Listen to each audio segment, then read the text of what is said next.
Welcome viewers, मैं हूं मज़हर शफीक और आप देख रहे हैं चैनल मज़हर शफीक 786। अक्सर देखने में आया कि फलां शख्स ने एक काम शुरू किया और वो फ्लॉप हो गया। क्या वजह बनी इसके पीछे, क्यों वो नाकाम हुआ, क्या चीज़ उसकी नाकामी का सबब बनी? इस सिलसिला में ज़्यादातर वजह गैर मुस्तकिल मिजाजी सामने आई है। मिसाल के तौर पे एक शख्स, हम फ़र्ज़ कर लेते हैं असलम साहब, उन्होंने शुगर मिल लगाई, काम चलता गया, अर्निंग होती गई, खुशहाली आती गई कि अचानक स्लम्प आ गया शॉर्ट फाइनेंसिंग की वजह से। फाइनेंस मैनेजर ने जनाब बैंक से लोन की प्रपोज़ल तैयार की, लेकिन असलम साहब ने एक न मानी और काम को ठप करने का प्लान किया और कैटल फार्मिंग की तरफ रुजू शुरू कर दिया। Totally opposite field. यहाँ लम्हा फिक्रिया है। असलम साहब अगर पाँव जमाए रखते मुस्तकिल मिजाजे के साथ तो कामयाबी की सूरत निकल ही आती किसी न किसी तरह। किसी ने बाबा फरीद गन शक्कर रहमतुल्लाह अलैह से कहा, बाबा जी बहिश्ती दरवाजे दुनिया में नहीं होते। तो बाबा जी ने जवाब दिया, बेटा जिसकी आदतें दुनिया में मिजाजन जंतुओं जैसी नहीं होंगी वो वहाँ भी जन्नत में नहीं जाएगा। थॉमस एडिसन ने जब बल्ब ईजाद किया तो उसे 10,000 मरतबा नाकामी का सामना करना पड़ा। इतनी नाकामियों के बाद भी वो मुस्तकिल मिजाज रहा और कामयाब नताइज हमारे सामने हैं।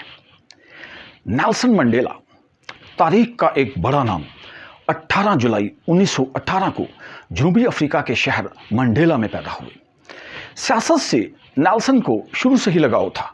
वो जनूबी अफ्रीका में नस्ली इम्तियाज के कट्टर मुखालिफ रहे और स्याफामों से बढ़ते जाने वाले इम्तियाज़ के खिलाफ उन्होंने बाकायदा एक तहरीक में हिस्सा भी लिया। एक दफ़ा एक चौक में मनक़द होने वाले जलसा में नेल्सन यूं करके अपने लोगों का लहू गरमा रहे थे कि उनको उठा लिया गया और जेल में डाल दिया गया। चुनाचे जेल से वापसी के बाद नेल्सन वापस उसी चौक में आए, वहीं से बात शुरू की कि मैं क्या कह रहा था। उनकी इसी मुस्तकिल मिजाजी की बुनियाद पर ना सिर्फ जनूबी अफ्रीका में नस्ली इम्तियाज से छुटकारा हासिल करने में मदद मिली, बल्कि नेल्सन 10 मई 1994 से 14 जून 1999 तक जनूबी अफ्रीका के सदर भी तैनात रहे। मुस्तकिल मिजाजी एक ऐसी नेमत है जो पानी की धार को भी शीशा बना देती है और यह शीशा पत्थर का जिगर फाड़ देता है। किसी शख्स के मुस्तकिल मिजाज होने का क्या मतलब है? यानी आपके ख्यालात और आपकी राय का आपके अंजाम दिए जाने वाले रवैयों और अमल से गहरा ताल्लुक है। अपनी एक मुस्तकिल रूटीन बनाइए।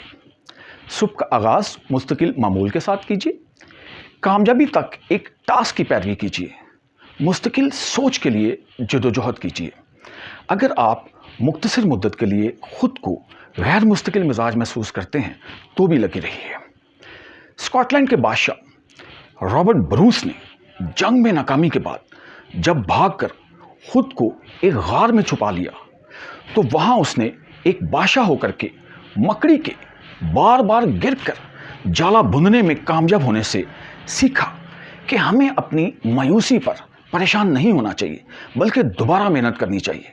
सो he strengthened his army again and succeeded this time.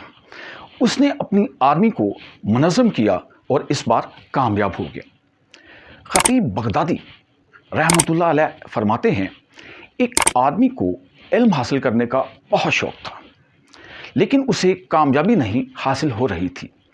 थक हार कर उसने फैसला कर लिया कि अब मज़ीद इल्म हासिल नहीं करूँगा। एक दिन उसका गुज़र एक पहाड़ पर से हुआ जिसका पानी कतरा कतरा करके एक चट्टान पर गिर रहा था, जिससे चट्टान में शगाफ पैदा हो गया था। तब उसने कहा, अगर पानी अपनी लताफत के बावजूद एक कसीफ चट्टान में शगाफ पैदा कर सकता है तो अल्लाह की कसम मैं भी इल्म हासिल कर सकता हूँ। यह है मुस्तकिल मिजाजी का जज्बा। ज़रा सोचिए। चीन के मशहूर फ़लसफ़ी और माहिर तलीम सुन जी का कहना है, अगर एक बाहिम्मत जंगी घोड़ा एक बार छलांग लगाए तो 10 कदम से ज़्यादा का फासला तय नहीं कर सकता, लेकिन अगर एक अदना घोड़ा 10 दिन तक चलता रहे تو وہ اپنی مستقل مزاجی کی بدولت ایک لمبا سفر طے کر لیتا ہے۔ چین نے اس بات کو پلے باندھ لیا اور گزشتہ 6 دہائیوں میں وہ کمال کر دکھایا جس نے ساری دنیا کو حیران کر دیا۔ میرا والہانہ مشورہ ہے کہ مستقل مزاجی اپنائیے، اپنی زندگی کو ایک نئی سمت کی طرف لے کے آئیے جو آپ کے لیے خوشحالی اور راحت کی ضامن ہو، کیونکہ آپ لوگ جانتے ہیں کہ مستقل مزاجی کے بغیر کامیابی کا تصور ایسے ہی ہے جیسے آکسیجن کے بغیر زندہ رہنا۔ اپنا خیال رکھیے گا، ملتے ہیں اگلی ویڈیو میں۔ Stay blessed.